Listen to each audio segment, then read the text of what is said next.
Imagine signing a life insurance policy, but when you look at the actual paperwork, the section detailing your premium is just completely blank. You know you have coverage if a disaster strikes, but you have zero idea what it will cost you to maintain it, or, what specific type of disaster actually triggers the payout. I mean, if you're a normal person, you run away from that contract. In the civilian world, sure, that level of ambiguity is a massive red flag. In the realm of geopolitics and military alliances, however, calculated ambiguity isn't a flaw in the paperwork. It is often the entire strategic foundation of the agreement. Welcome to the Clara and Horatio Daily World Brief, available at claraandhoratio.com. Today is Friday, August 7, 2026. We are looking at a stack of intelligence reports, environmental audits, and global news dispatches to figure out what happens when the systems designed to protect you start cracking under the pressure of new realities. And we begin with a major geopolitical recalculation playing out in the Middle East, because Saudi Arabia, Turkey, and Pakistan have just signed a mutual defense pact in the Saudi city of Mecca. The core declaration is stark. An attack on one of these three nations will be considered an attack on all of them. And understanding the timing of this pact really requires looking back to earlier this year. This is a direct recalibration of regional security following those February 28 United States and Israel strikes on Iran, and then, of course, the subsequent Iranian retaliation against Gulf states and shipping routes in the Red Sea. We are basically seeing three of the world's most powerful Muslim nations attempting to form a collective deterrent in a region where the security architecture has just been severely disrupted. You've got Saudi Arabia providing immense financial capital, Turkey bringing advanced military-industrial capacity and NATO-integrated tech, and Pakistan offering both massive manpower and a nuclear umbrella. Which brings us back to that blank insurance policy analogy. How does this actually function in practice? Let us say the Houthi conflict escalates again and Saudi Arabia's oil facilities are targeted. Is Turkey now militarily obligated to launch drone strikes on Yemen? Or, looking east, if border tensions between Pakistan and India boil over, does Saudi Arabia have to formally declare war on New Delhi? It seems like this just invites opposing nations to test the waters. The joint statement intentionally provides no specifics on the exact operational obligations of each party. A Turkish official even described the pact as purely defensive.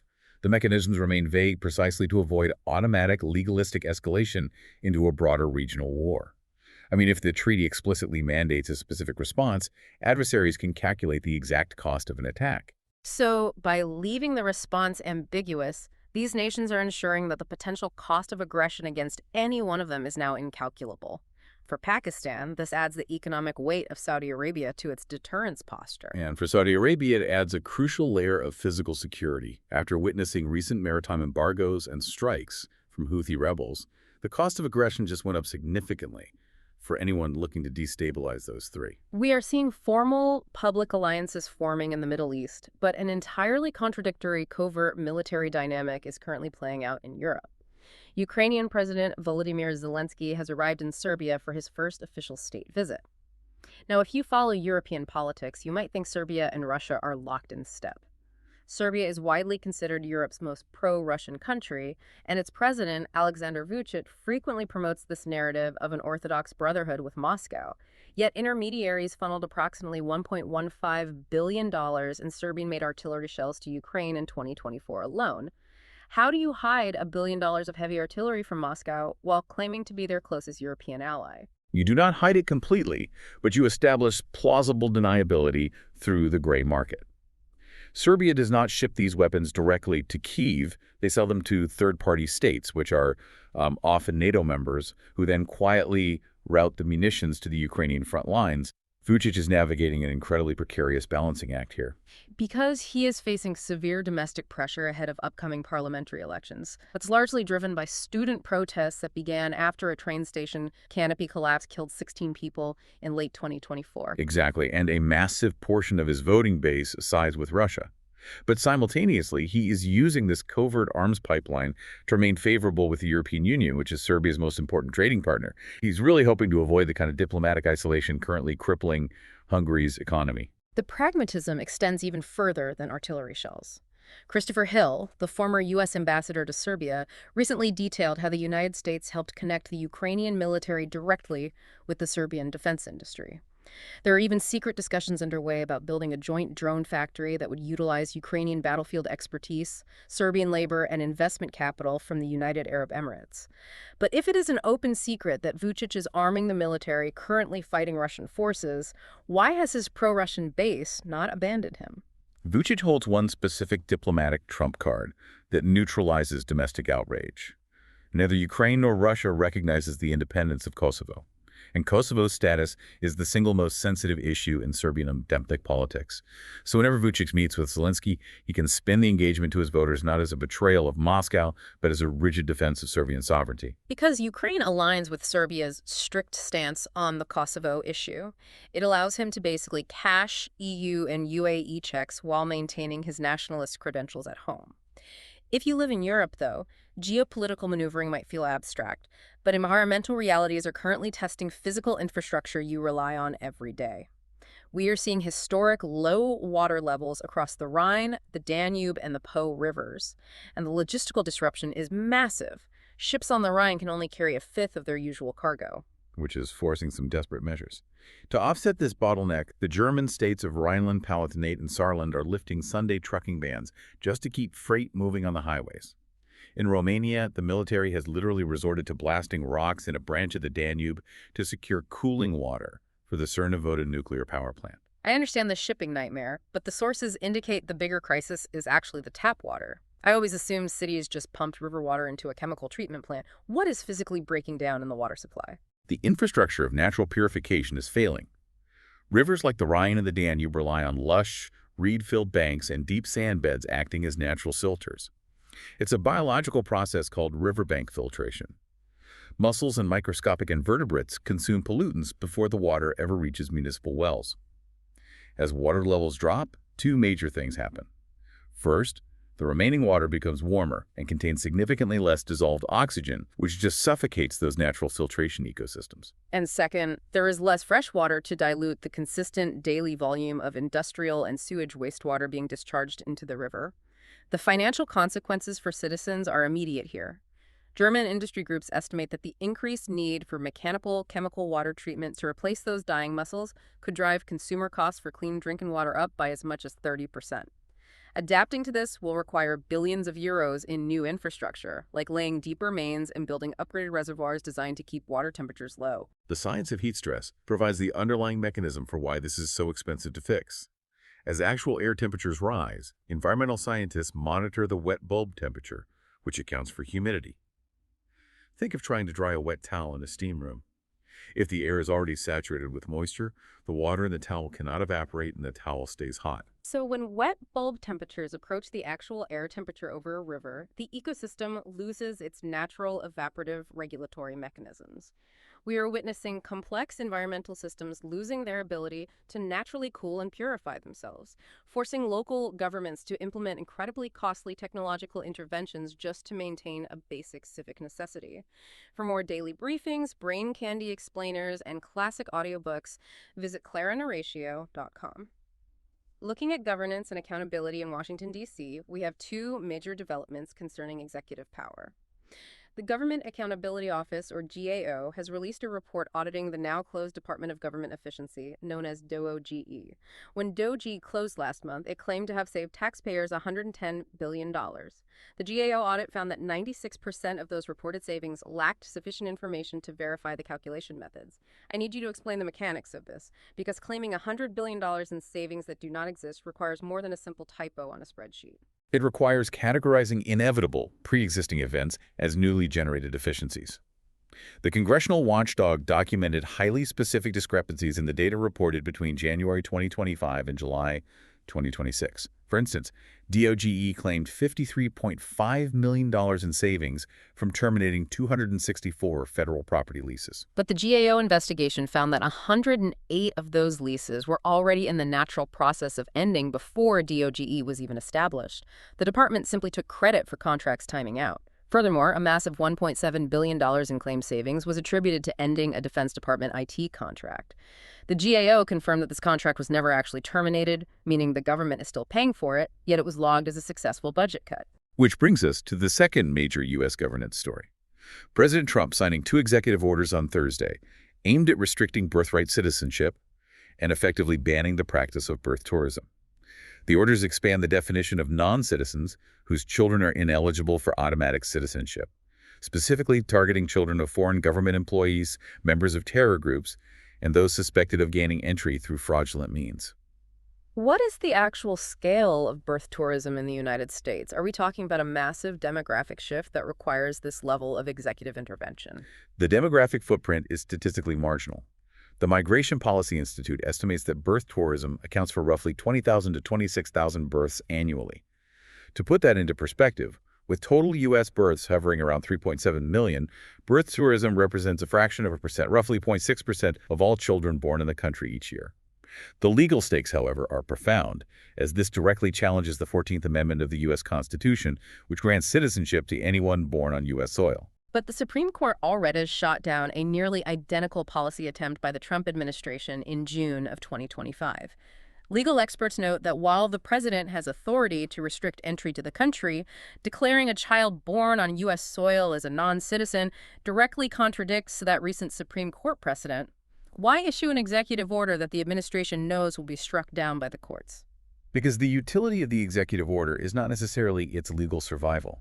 It functions as a powerful political signaling device. By issuing the order, the administration forces the courts to be the ones to strike it down. That allows politicians to campaign on the narrative that they attempted to secure the border but were blocked by the judicial system. We are seeing the limits of government policy in Washington, but a landmark ruling out of New Mexico shows the legal mechanisms holding private institutions accountable. A judge has ordered Meta to pay $567 million for creating a public nuisance that harms children's mental health. Combined with a previous verdict from March, Meta's total liability in the state of New Mexico alone is now $942 million. Nearly $1 billion sounds like a massive punitive victory, but Meta's investors barely blinked when the news broke. How does a fine that large not matter to the markets? Because $942 million is basically couch change for a corporation with roughly $60 billion in annual profit. The financial penalty is a rounding error. The actual regulatory significance of this ruling is the operational mandate attached to it.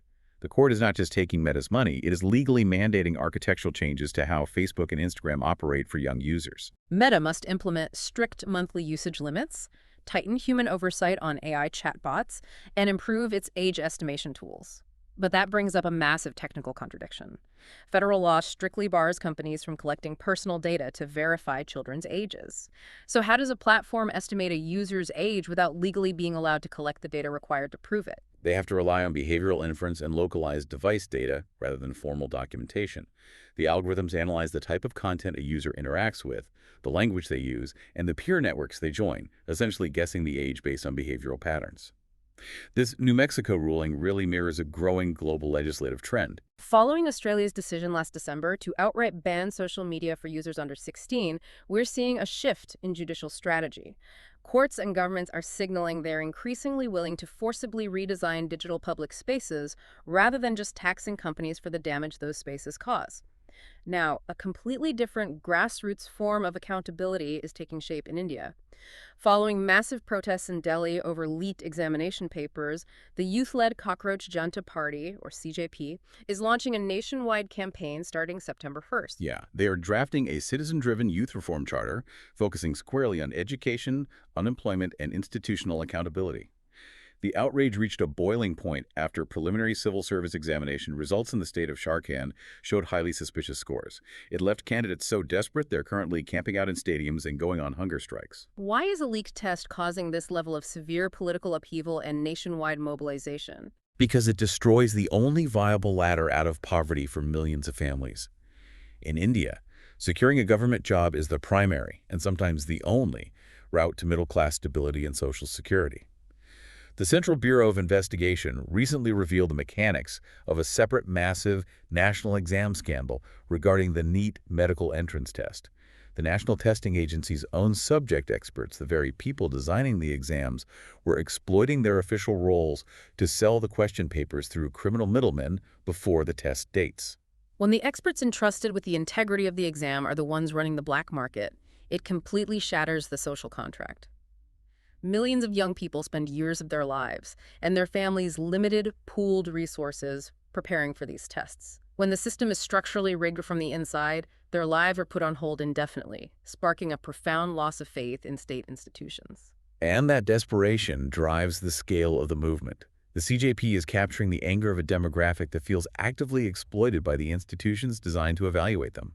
We turn now to a tragic, breaking story out of Southeast Asia that touches on similar, harrowing failures regarding public safety and institutional promises.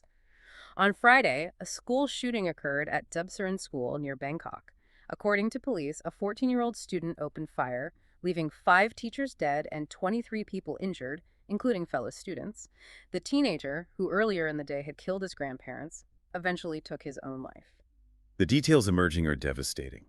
Students described having to scale school fences to escape the campus, while paramedics rushed children as young as 12 to the hospital.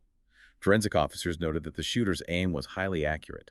Authorities indicate the 9mm handgun belonged to the boy's grandfather, and the Prime Minister has suggested that intense academic pressure may have been a contributing factor. This horrific event surfaces deep, ongoing concerns about gun control in Thailand. The country has over 7 million civilian firearms, which is one of the highest ownership rates globally, with over 1 million of those being unlicensed and completely untraceable. The fundamental issue here is the contrast between government rhetoric and physical reality. Despite previous government pledges to halt new gun permits after similar tragedies, like the 2022 nursery attack that killed 37 people, the proliferation of weapons remains largely unchecked. It is aided by a thriving black market and porous borders.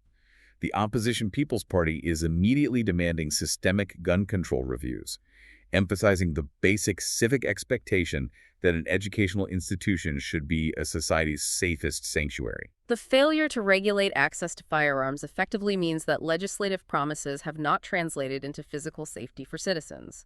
When children and educators face this level of violence in a space dedicated to learning, it forces a society to confront exactly what its institutions are prioritizing. It begs the question of whether a government possesses the actual capability to enforce the laws they write, or if they only have the capacity to offer condolences after the fact. Looking across the scope of today's briefing, we are not seeing a single unified trend, but rather several distinct pressures moving in very different directions. We see the Middle East rapidly militarizing its alliances with intentional ambiguity to deter regional conflict. We see Europe fighting an environmental war of attrition, forced to blast rocks just to maintain basic infrastructure against extreme heat. And from the youth in India demanding fair exams, to families in Thailand mourning a shattered sanctuary, to courts in New Mexico forcing architectural changes on digital platforms, citizens are demanding that their institutions actually protect them. Consider the widening gap between the public's expectation of safety, fairness, and efficiency and the actual capacity of governments and corporations to deliver on those promises.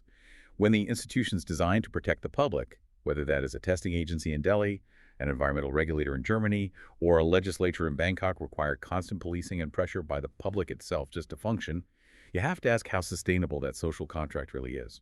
Thank you for joining us for this discussion of the sources. For more daily world briefs and classic audiobooks, visit clarinhoratio.com.